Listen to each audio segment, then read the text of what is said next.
Great. Thank you all. Thank you very much. Thank you, Chairman Glusky. Thank you for that wonderful introduction to President-elect Bukele, Vice President Ramirez, to all the leaders in public and in business life gathered here today.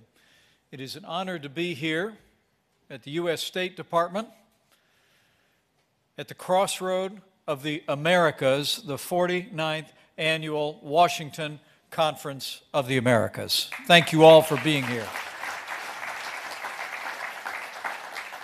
And as I begin, let me bring greetings from a friend of mine and a great friend of all of those who cherish freedom across this hemisphere of freedom.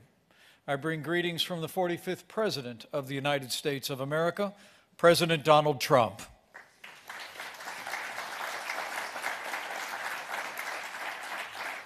Before I begin, let me reflect on some welcome news.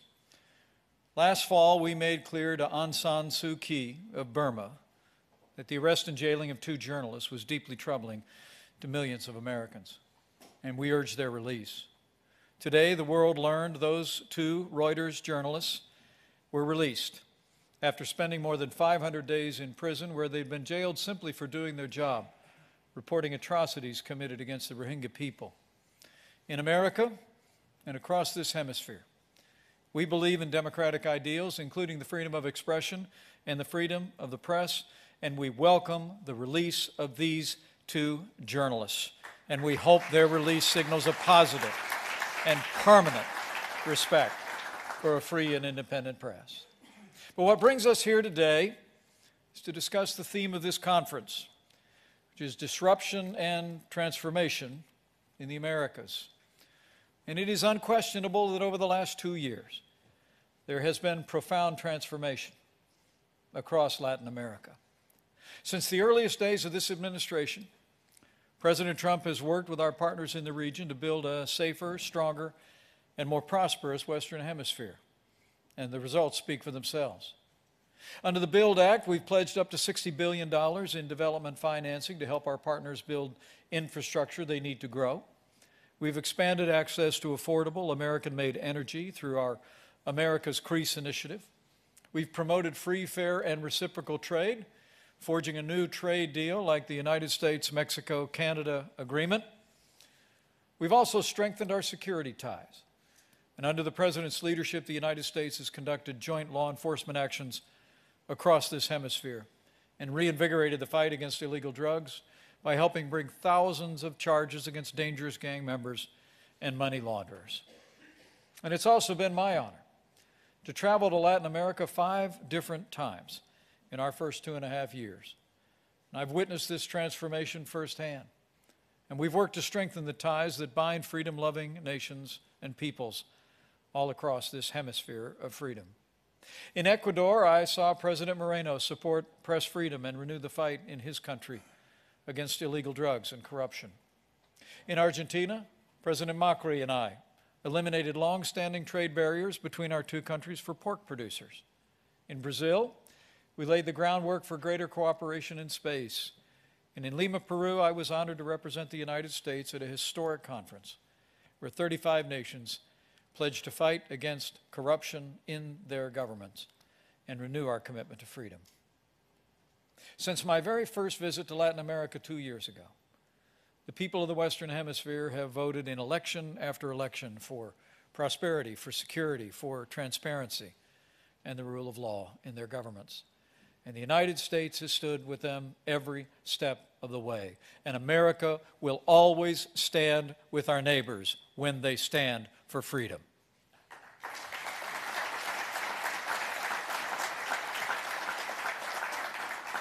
As President Trump said in his first address to the United Nations, in his words, nations of the world must take a greater role in promoting secure and prosperous societies in their own regions. And as the largest trading partner and source of investment in the Western Hemisphere, that's exactly what America has done. As the President also promised, a new day is coming in Latin America, and so it is. Across the Western Hemisphere, socialism is dying, liberty and prosperity and democracy are being reborn right before our eyes. So there's been transformation. over the last 2 years. But as we all know, there's been extraordinary disruption as well. And today, the single greatest source of disruption, the single greatest disruptor of peace and prosperity in the Western Hemisphere, has come from the regime of Nicolas Maduro in Venezuela and from their desperate attempts to cling to power. Venezuela's neighbors know better than anyone how hard it is to bring liberty to a land that has long lived under dictatorship. And today, the United States of America reaffirms our commitment to the Venezuelan people and to our partners in the region. We will continue to stand with the people of Venezuela until libertad is restored.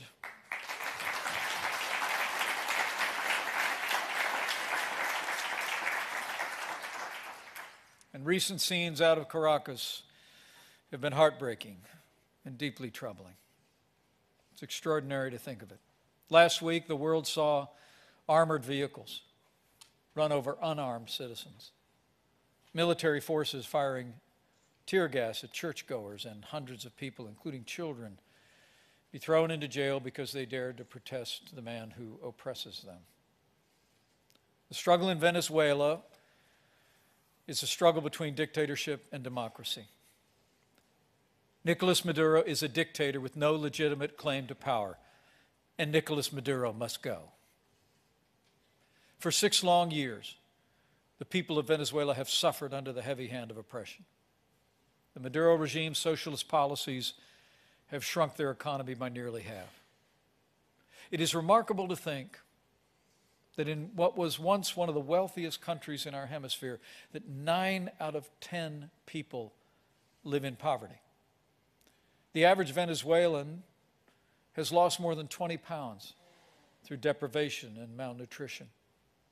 Thousands of Venezuelan children are starving at this very hour. And infants in hospitals across Venezuela are dying for lack of basic medical care. It's extraordinary to hear of it. As my wife and I traveled through the region on several occasions and met with refugees from Venezuela, to hear the story just broke your heart. I'll never forget in Manaus, Brazil, a father surrounded by his 3 small boys who looked me in the eye as his boys looked on and said that he had finally decided to flee Venezuela because he described how hard it was the days that he had to come home and look at his boys and say, "We're not eating today." And as the translator repeated those words to me, the little boys nodded their heads, remembering those days. Or the grandmother, when we were in Colombia at a little church that had taken in thousands of Venezuelan refugees, told me that she finally fled Venezuela because her grandchildren were required to get up at 4 in the morning to go and claim a paper ticket so they could stand in line at 4 in the afternoon and turn the ticket in exchange for a single piece of bread. She said she'd had enough. She gathered up her 4 grandchildren and made the long journey to the west, the Colombia border. The impact on families, on real lives, some 3 million people that have fled the country, 1 million more by the end of the year projected, are stories that the world needs to hear. And under Maduro's dictatorship, crime, violence, and lawlessness have also spread. We're told that thieves in Venezuela don't rob banks because with inflation at 1,000,000% a year, money is basically worthless. Instead, they rob restaurants for food. Vicious gangs and the notorious colectivos have turned the streets into war zones. And Venezuela now has the highest murder rate in the world. More than 70 people are murdered every single day. But the Maduro regime is not only a threat to the Venezuelan people, As we gather here today and we think of disruptions across our hemisphere, we must recognize it is also a threat to the peace and security of our region as well. The rising desperation in Venezuela has fueled a mass exodus, the likes of which we literally have never seen in the Western Hemisphere. As I said, more than 3 million Venezuelans have abandoned their beloved country, and it's estimated that millions more will follow in the days ahead. Venezuela is a failed state, and history teaches failed states know no boundaries. Drug traffickers, criminal gangs, terrorist groups seeking to destabilize the region and profit from the misery of the Venezuelan people every day. And while the Maduro regime has stood aside, as millions of its own people have fled in desperation, it's been more than eager to accept the aid and comfort of regimes in Iran and Russia and Cuba. The Iranian regime has been working with Venezuela's corrupt dictatorship to establish a safe haven for its terrorist proxies, and continues to do so as we gather here. Last month, a high-level delegation from Iran's foreign ministry celebrated a very public launch of direct air service between Caracas and Tehran by Mahan Air, a blacklisted airline controlled by Iran's Revolutionary Guard Corps, which President Trump recently designated as a terrorist organization. And one of Maduro's top aides, a former vice president and currently the interior minister, Tariq el-Assami, is a drug runner and a money launderer who partners with terrorist networks to bring Iran-backed terrorists into the country. And today, Hezbollah is working to extend its dangerous network throughout Venezuela and from there throughout our hemisphere. And while Iranian terrorists build safe havens, despite their denials, it's clear that Russia also seeks a foothold in this hemisphere in Venezuela. Moscow is the Maduro regime's biggest weapons supplier. In exchange for bartered Venezuelan oil, Russia provides military jet fighters and acts as a lender of last resort. Last month, Russia sent 2 military transport planes to Caracas in a show of support for the embattled regime. But no one has done more to support the corrupt Maduro regime than the communist leaders of Cuba. For nearly 2 decades, the Havana regime has sent thousands of Cuban teachers, engineers to Venezuela to prop up the failing regime. Cuban agents control the levers of power in many government agencies, especially the military and intelligence services. As we saw last week, key decisions about Venezuela's future are as much made in Havana as they are in Caracas. Venezuela isn't merely a Cuban client. The people of Venezuela are essentially Cuba's hostage. And Cuba has robbed Venezuela of more than her freedom. She's stripped her of her wealth. Some estimates claim Cuba has extracted more than $35 billion in Venezuelan oil since 2005. In short, the struggling people of Venezuela aren't just the victims of one dictatorship. The people of Venezuela are the victims of 2 dictatorships. So this is the company that Nicolas Maduro keeps. And the Americas will never fully realize our potential as a hemisphere of freedom until Venezuela is able to cast off Cuba's control and once again take its rightful place as a free and independent nation.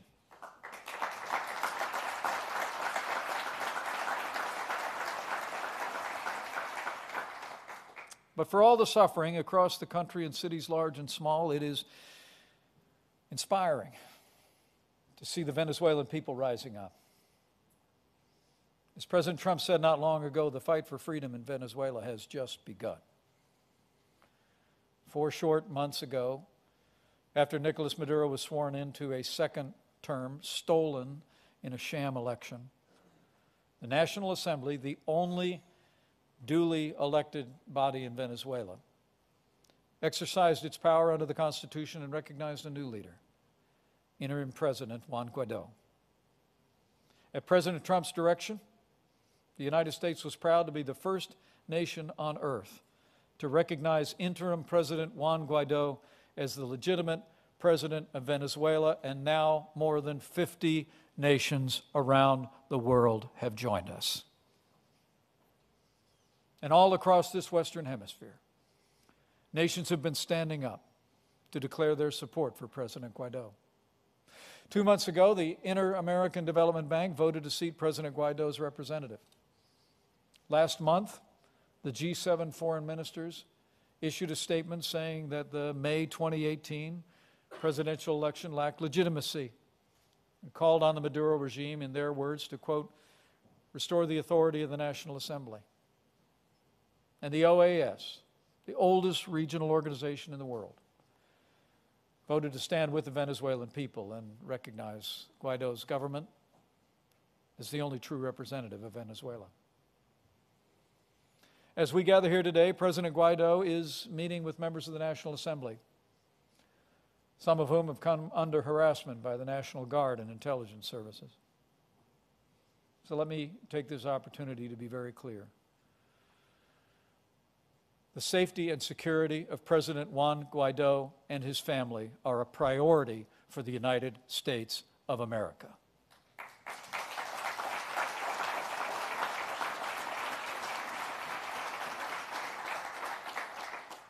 The United States has been tough, stood strong for freedom in Venezuela. And as the President said, we can be a lot tougher. Under the Maduro regime, in particular, the Supreme Court of Venezuela has undermined its constitutional mandate. The Supreme Court was established to protect individual rights and the rule of law. But sadly, of late, it has become a political tool for a regime that usurps democracy, indicts political prisoners, and promotes authoritarianism.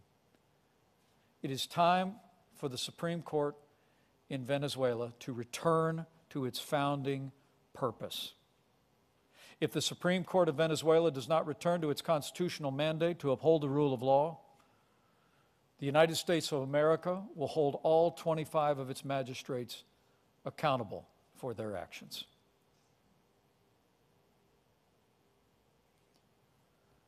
So I came today to be very clear. The United States of America will continue to exert all diplomatic and economic pressure to bring about a peaceful transition of democracy in Venezuela.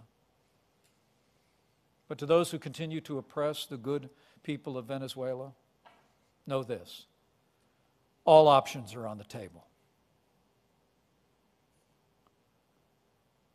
Nations across the world have spoken with a clear voice. And the time has come for freedom-loving nations also to begin to prepare. Prepare for a brighter future for the people of Venezuela after Maduro is gone. Under President Trump's leadership, I'm proud to say the United States has been standing with the people of Venezuela. And we've been committed to helping families and communities that have been devastated by the dictatorship and oppression of the Maduro regime. We positioned more than 500 metric tons of food and humanitarian supplies on the Venezuelan border, ready for immediate distribution. The American people have provided nearly $260 million in aid to support displaced Venezuelans and the host nations that support them so generously. And today, I'm announcing that at President Trump's direction, the United States Navy will deploy the USNS Comfort to the Caribbean, Central America, and South America this June.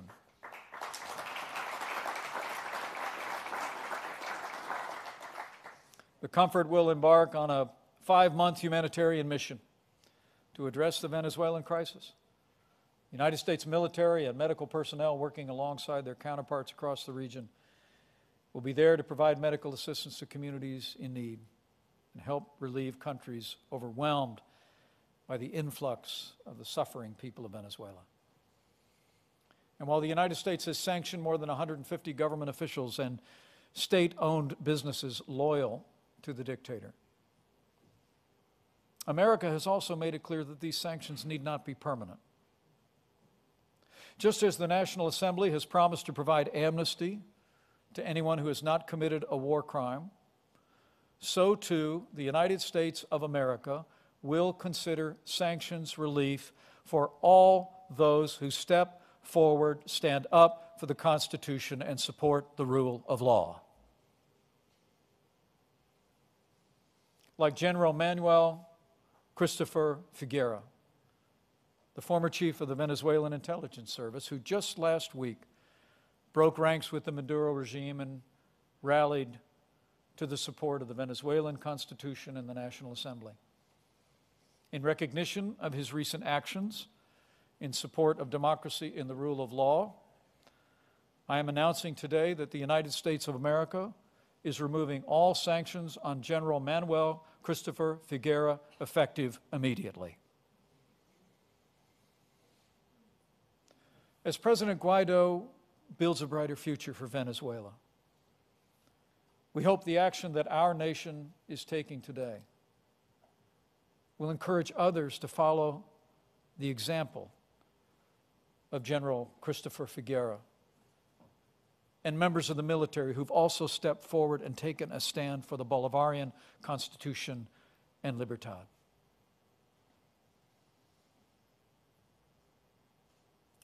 We believe that Venezuela will one day again be free, that democracy will be restored. And once democracy is restored, the United States and the world community will not let a free Venezuela fail.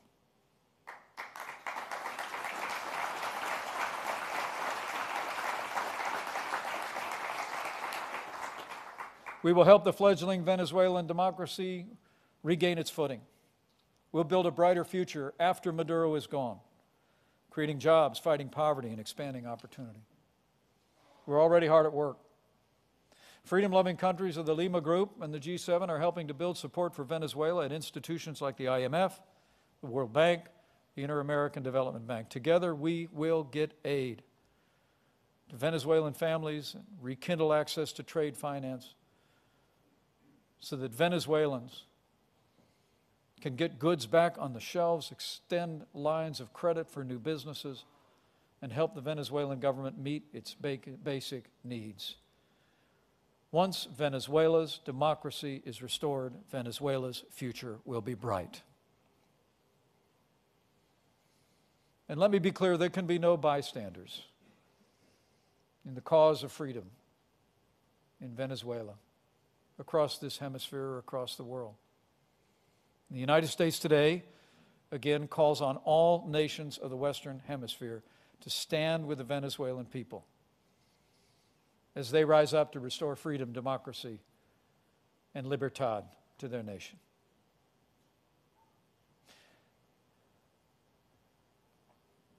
Freedom springs from the hearts of people all over the world. But as history records, it has always sprung in particular from the hearts of people here in the New World.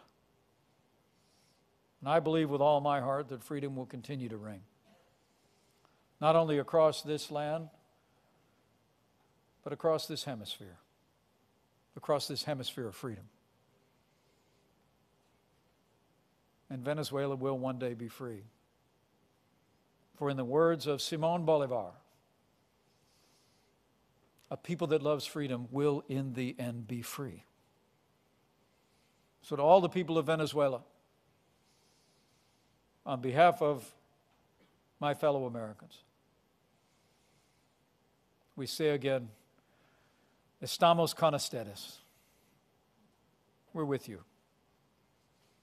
We will continue to stand with you and pray with you until your freedom is restored. And to the freedom-loving people in Venezuela, and all the good people gathered here and nations that are standing with them, just know, as you stand, as you march, as you go, you do not go alone. We are all with you. Freedom-loving people across this hemisphere are with you. And I also believe that the author of freedom is with you as well. For where the Spirit of the Lord is, there is freedom. That means when we labor for freedom, we make His work on this earth our own. And freedom always wins. So with faith in that great promise, gratitude to all who have joined us across this hemisphere of freedom in this great cause, and faith in the courage and strength of the Venezuelan people, and the generosity and ideals of the American people and all our allies, I believe with all my heart the day is coming soon when Venezuela will once more be free. We will see a new birth of freedom in this nation, in our hemisphere. And Venezuela will be a nation reborn to libertad. So help us God. Thank you very much. God bless you all, and God bless the United States of America.